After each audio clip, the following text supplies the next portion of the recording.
Hier, le secrétaire au Trésor Scott Bessent a adressé un message au gouvernement iranien et au monde entier.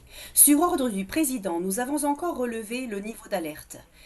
Et restez à l'écoute pour d'autres annonces la semaine prochaine, car nous allons appliquer des mesures jamais vues dans l'histoire de l'isolement économique d'un pays. Il s'agit de la mise en œuvre d'une politique qui a nécessité des années de préparation. Et une semaine auparavant, Bessent vous avait dit de quoi il s'agissait. Le détroit ne redeviendra jamais comme avant, car les Iraniens l'ont utilisé ou ont tenté de l'utiliser comme point de passage obligé. Ce que nous allons constater au cours des 2 prochaines années, c'est que le détroit va devenir insignifiant. Cela va devenir une simple étendue d'eau comme une autre. Il ne s'agit pas seulement de l'Iran, il s'agit de la fin d'un point de passage stratégique britannique qui a été utilisé comme une arme au service d'une politique qui a maintenu la région à feu et à sang pendant des décennies. Si vous passez votre temps sur vos réseaux sociaux, vous avez probablement le tournis. Le détroit est ouvert, le détroit est fermé, l'Amérique est en train de gagner, l'Amérique est en train de perdre. Ce n'est pas l'histoire. C'est une distraction par rapport au vrai problème. L'histoire est en réalité bien plus complexe, et ça n'a pas commencé il y a 6 mois. Tout a commencé il y a 50 ans. Et le mois dernier, un diplomate libanais a révélé cette histoire au grand jour. Il a cité les noms, et il l'a fait à Chatham House, la résidence officielle de l'Empire. Je suis Suzanne Kokinda. J'ai suivi cette histoire il y a 50 ans, alors que peu d'autres le faisaient. Si vous souhaitez suivre cela, n'hésitez pas à cliquer sur les boutons j'aime et partager afin que nous puissions rester en contact. Voici ce que je vais aborder. Tout d'abord, voici ce qu'a déclaré notre secrétaire au Trésor et à l'énergie au sujet de la fin de ce point de blocage. Deuxièmement, l'acte d'accusation qui a été prononcé à Chatham House. Et troisièmement, ce que le président Trump est en train de mettre en place pour le remplacer. Commençons par reprendre le commentaire de Scott Bessent. Le détroit ne sera plus jamais comme avant. Le secrétaire à l'énergie Chris Wright a décrit comment cela se produit déjà. Dans une interview accordée à Fox News, Wright a abordé la question de la panique semée dans les commentaires. Vous dites donc qu'à cause des escortes militaires américaines et du fait que certains de ces navires disparaissent des radars en traversant le détroit, les chiffres de ces agences de suivi ne sont pas exacts? Exactement. Ils font de leur mieux, mais presque tous ces vaisseaux ont leur ASPER éteint, donc ils sont dans le noir, ils sont sous escorte. Et donc, il s'agit d'une opération de transport maritime différente de celle que nous avions avant le conflit, mais ce sont en moyenne 8 ou 9 millions de barils par jour qui transitent par le détroit. De plus, il faut ajouter les 6 millions de barils par jour qui sont détournés par les pipelines, et ces pipelines sont également en cours d'expansion. L'écart réel est donc de 5 à 6 millions de barils et non de 15 millions, comme le répètent sans cesse les Cassandres. L'intervieweur n'arrêtait pas d'insister sur la question piège. Qui contrôle la ligne droite actuellement? Et Chris Wright est passé du tactique au stratégique. Leur capacité à causer des difficultés diminue. Notre capacité à escorter et à acheminer des produits hors de cette région est en pleine expansion. Ils ont une sorte de carte qui diminue. Une carte qui rétrécit.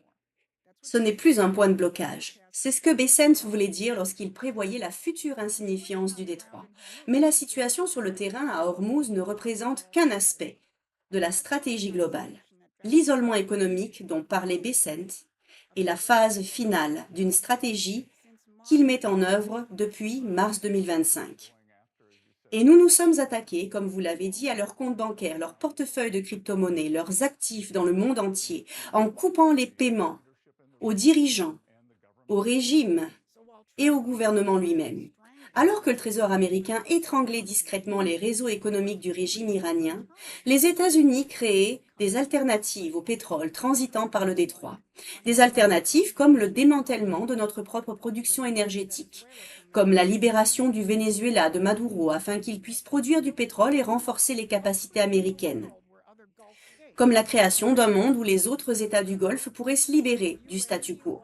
Les Émirats arabes unis ont abandonné l'ancien système de quotas de l'OPEP et ont commencé à produire davantage selon leurs propres conditions. L'Irak a récemment négocié des accords avec des entreprises américaines pour la construction d'oléoducs qui contourneront définitivement le détroit d'Ormuz. Il s'agit du même changement de 50 à 70% que Bessent avait signalé, et il se produit dans un délai de 2 ans, et cela sans même parler de la renaissance nucléaire que cette administration a déclenchée. Une grande partie de la dépendance dépendance de l'Empire à l'égard de points de passage géopolitiques stratégiques comme le détroit d'Ormuz s'explique par sa répression de l'énergie nucléaire.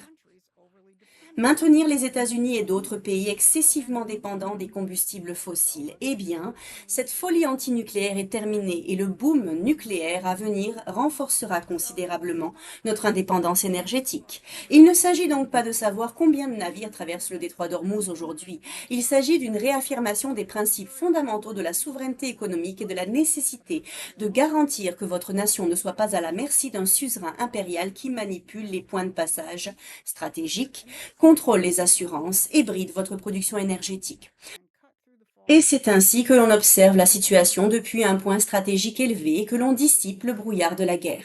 C'est ce que fait Promethean Action chaque jour. C'est ce que vous verrez si vous vous abonnez à notre newsletter gratuite. Le lien se trouve en description. Rendre le détroit d'Ormuz insignifiant, voilà l'aspect tactique de cette stratégie.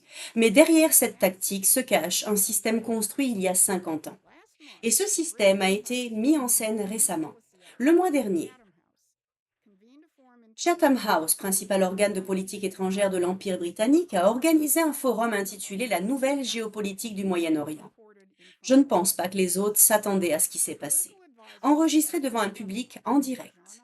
Le conseiller politique du président libanais, M. Jean Aziz, a prononcé une série de déclarations stupéfiantes s'exprimant au nom de son pays en plein cœur de l'Empire. Il a commencé par décrire le nouveau potentiel de sa nation. Pour la première fois, a-t-il déclaré, en ce qui fait peut-être exactement 50 ans, le Liban présente une situation inédite. Il a ensuite cité les noms des personnes qui ont entraîné le Liban sur cette voie de destruction qui a duré 50 ans et qui est enfin en train d'être inversée. M. Aziz a décrit comment Henry Kissinger a envoyé son émissaire, Dean Brown, pour, selon les termes de M. Aziz, gérer le début de la guerre au Liban en 1976. Écoutez attentivement. Brown a téléphoné à sa secrétaire, mais la lettre lui disait d'oublier ça. J'ai trouvé la solution. Je livrerai le Liban à Hafez el-Assad et les Israéliens sont d'accord. Et bien sûr, cet homme s'est complètement trompé suite à cet épisode. Le Liban a vécu, de 76 à nos jours, un demi-siècle de guerre, de bataille et d'instabilité qui a fini par entraîner la Syrie, Israël, l'Europe et les États, et surtout le régime des gardiens de la révolution islamique, dans un bourbier sanglant. Il faut vraiment que vous preniez conscience de cela. Monsieur Aziz était là, parlant au nom du gouvernement libanais, lisant une déclaration préparée qui accusait publiquement Henry Kissinger d'être responsable de la destruction du Liban et d'autres pays et de l'émergence du corps des gardiens de la révolution islamique.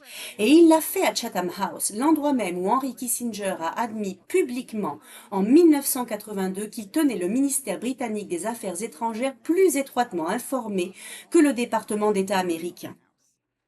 Voilà l'accusation portée haut et fort sur leur propre scène, dans leur propre maison. Et dans quel monde un responsable libanais pourrait-il faire une chose pareille? Un monde où l'emprise géopolitique de l'Empire est brisée par Donald Trump. Voici ce qui le remplace. Monsieur Aziz ne lisait pas un manuel de géopolitique. Il décrivait l'évolution de la situation sur le terrain au Liban. Premièrement, le principal bailleur de fonds du Hezbollah, à savoir le corps des gardiens de la révolution islamique, a été affaibli. Les dirigeants libanais n'ont plus à capituler. Deuxièmement, il a évoqué le changement en Syrie que le président Trump a favorisé. Et enfin, il a déclaré qu'un changement international fondamental se manifeste dans l'attention portée par l'Occident, et en particulier par les États-Unis au Liban, une attention à la fois sérieuse et pratique, conforme à notre compréhension de la véritable nature de la crise et des solutions envisageables, notamment pour les Américains comme dans l'Amérique de Donald Trump, qui n'agissent plus selon la politique impériale mise en œuvre par Kissinger. Lors de cette même conférence à Chatham House, le représentant du Qatar, Majed Al-Ansari, a lâché une autre bombe. Il a clairement indiqué que les États du Golfe avaient eux aussi bouleversé les règles établies et agissaient dans leur propre intérêt, contrairement à ce qu'il a appelé les forces extra-régionales. Il l'a fait en décrivant comment le plan de paix en 20 points pour Gaza a vu le jour. Comment en sommes-nous arrivés à ce plan en 20 points? Nous sommes parvenus au plan en 20 points parce que 8 pays du monde arabe et musulman se sont réunis, ont présenté un plan clair au président Trump, l'ont soutenu, se sont rendus au Caire, à Sharm el-Sheikh, ont signé l'accord et continuent de travailler à une solution. Ce n'était pas du délire. Ce n'était pas ambitieux. C'était très pratique. Et en ce moment même, alors que nous sommes confrontés à une crise humanitaire très grave à Gaza, nous continuons de faire pression pour trouver une solution pratique à cette crise. Nous adoptons une approche régionale plutôt que d'attendre qu'un acteur extérieur vienne résoudre notre crise à notre place. Cet accord régional, le plan d'octobre, signé à Sharm el-Sheikh, est ce qui a donné naissance au Conseil de la paix. Il se réunira à Washington pour sa première réunion le 19 février 2026. Et qui Donald Trump a-t-il pris pour cible lors de cette réunion fondatrice? Steve, ça te dirait d'être Henry Kissinger Jr., mais sans fuite? Ils ont dit. Êtes-vous une fuite, Steve? Non, ils ne savaient même pas ce que ce mot signifiait. Et c'est vrai. Je cite toujours Henry Kissinger, qui était d'ailleurs un des plus grands informateurs de tous les temps. Richard Nixon lui a dit « Henry, qui fait fuiter toutes ces informations? Je ne sais pas, Monsieur le Président. » Une remarque en aparté typique, apparemment désinvolte, de Donald Trump. Mais compte tenu des propos de M. Aziz à propos d'Henry Kissinger à Chatham House, pensez-vous que les Libanais l'ont perçu comme une remarque en passant?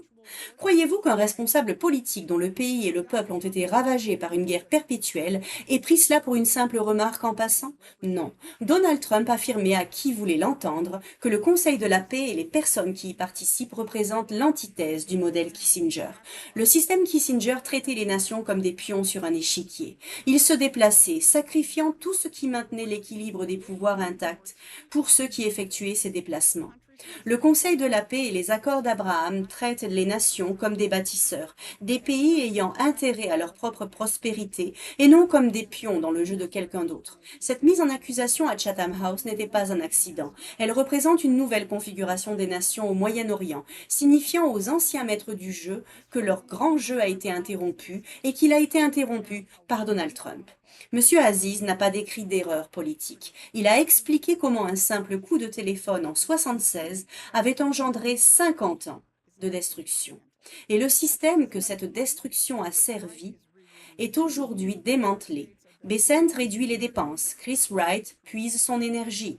Les États du Golfe développent leur propre système de sécurité au lieu d'attendre une autorisation. Et le Liban vient de dire tout haut ce que tout le monde pense tout bas, depuis une scène à Londres pour tous ceux qui y prêtent attention. Le système est en cours de démantèlement. Pour conclure, je vais aborder un point personnel. Nous sommes le 15 août. Il y a 55 ans, Richard Nixon abandonnait l'étalon or pour le dollar et mettait fin au système de Bretton Woods. C'est ce jour-là que j'ai rejoint un mouvement politique qui avait déjà compris à l'époque ce que cela signifiait. La souveraineté américaine était attaquée. Nous, les fondateurs de Promethean Action, luttons depuis lors pour inverser cette tendance. Et avec cette administration, ça se produit. Alors si vous souhaitez y participer, soutenez Promethean Action de toutes les manières possibles. Rejoignez le combat pour inverser cette tendance. C'était votre rapport du samedi. Merci d'avoir suivi.